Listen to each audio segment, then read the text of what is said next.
Let's warm up by multiplying or dividing these rational numbers. When we multiply, we want to multiply the numerator straight across. So 3 times 1 is 3. And we multiply the denominator straight across. So 4 times 5 is 20. For the next one, we could multiply straight across, but then we'd end up with some large numbers that we'd have to simplify. So it is probably easier to simplify first, and keep this in mind as we multiply rational expressions. 14 and 7 share a common factor of 7, so if we just divide top and bottom by 7, that will simplify things. And 6 and 9 share a common factor of 3, so let's do the same. Divide top and bottom by 3. Now 6 divided by 3 is 2. 14 divided by 7 is 2. 7 divided by 7 is 1. And 9 divided by 3 is 3. And now when I multiply straight across, 2 times 2 is 4. And 1 times 3 is 3. I don't have to simplify my answer because I've already done the simplification. For dividing, we change it to multiplication, and then take the reciprocal of this second one. So just the second one. Leave the first one alone. And then we've already done multiplication, multiplied the numerators, multiplied the denominators. There's no common factors between the two, so no simplification is required. Next one, 5 over 4. Leave the first one. We're dividing by 2. Now we want to change that to multiplying by the reciprocal, which is 1/2. Remember, there is an invisible or unnecessary divided by 1 there. We don't write it because it's unnecessary. So 5 times 1 is 5, and 4 times 2 is 8.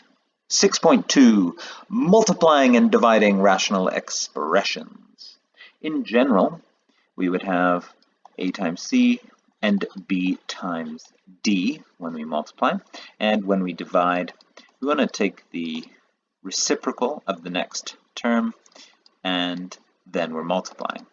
Like in the first case, when we multiply and divide rationals, we want to factor all the numerators and the denominators. Then we want to state the non-permissible values.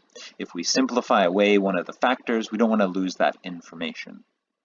When we're dividing, we take the reciprocal of the next term and change it to multiplying. And then we want to simplify out any common terms, and we can leave our answer in factored form.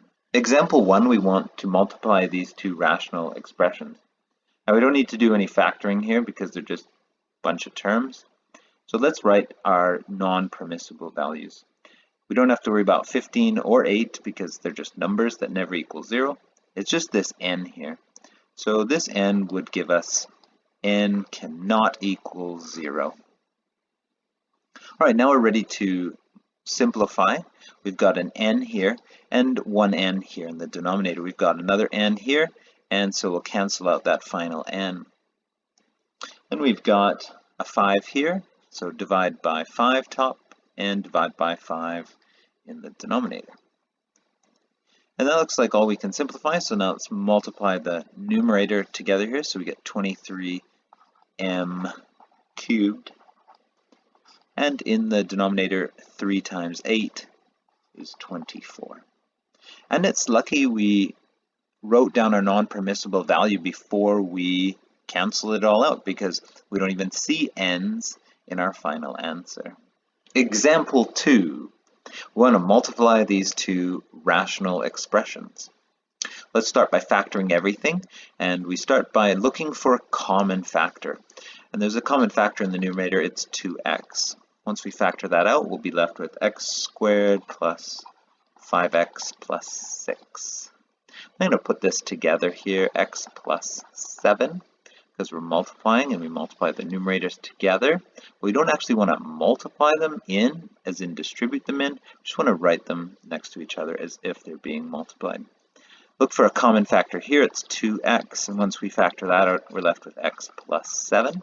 And x squared minus 9 is a difference of perfect squares, so it factors as x minus 3 and x plus 3. One more step, we need to factor this trinomial right here, x plus 2 and x plus 3. I'll rewrite the denominator here, and we can look for our non-permissible values. So the first one is just this lone x here, non-permissible values. So our non-permissible values are x cannot equal 0 from that guy.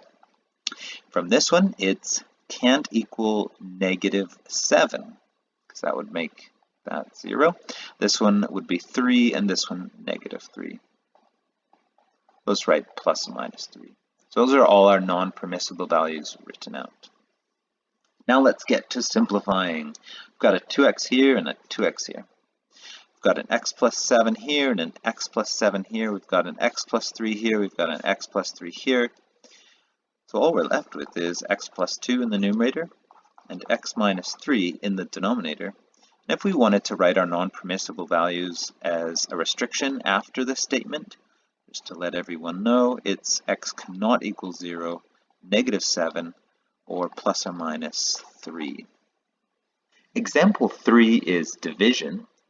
So let's factor everything. We've got x plus 7 is already factored. This is a difference of perfect squares again. So x minus 3, x plus 3. We'll factor the numerator here. It's x plus 7 and x plus 2. And in the denominator, we've got a common factor of 3x. Once we factor that out, we're left with x minus 3. Now we look for our non-permissible values.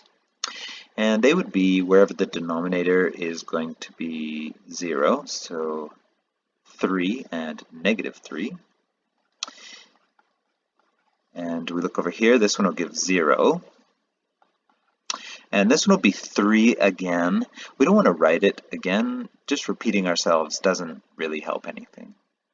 Now, if you notice in the next step, we're going to change this to multiply and we're going to take the reciprocal. So look, we did the denominators, but when we flip this, so nothing changes in the first one. Do not flip anything in the first one. We flip the second one only, or the one that's after the divided by sign. And now, guess what?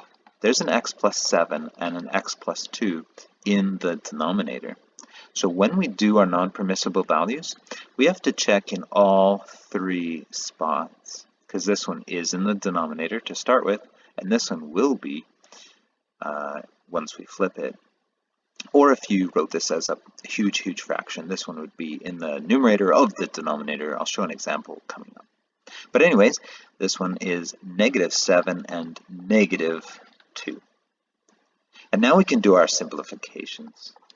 So we've got a x minus 3 here and an x minus 3 here. We've got an x plus 7 here. We've got an x plus 7 here. Now, there's nothing more to simplify, so let's just combine this. 3x in the numerator, and x plus 3 and x plus 2 in the denominator. And notice I don't want to multiply this out. Leaving it factored is just fine. Also, if I wrote my non-permissible values over here, that's okay. Some people like to write it after the final expression. That's okay as well. Example 4, now we're multiplying and dividing rationals. And you can see what I mean.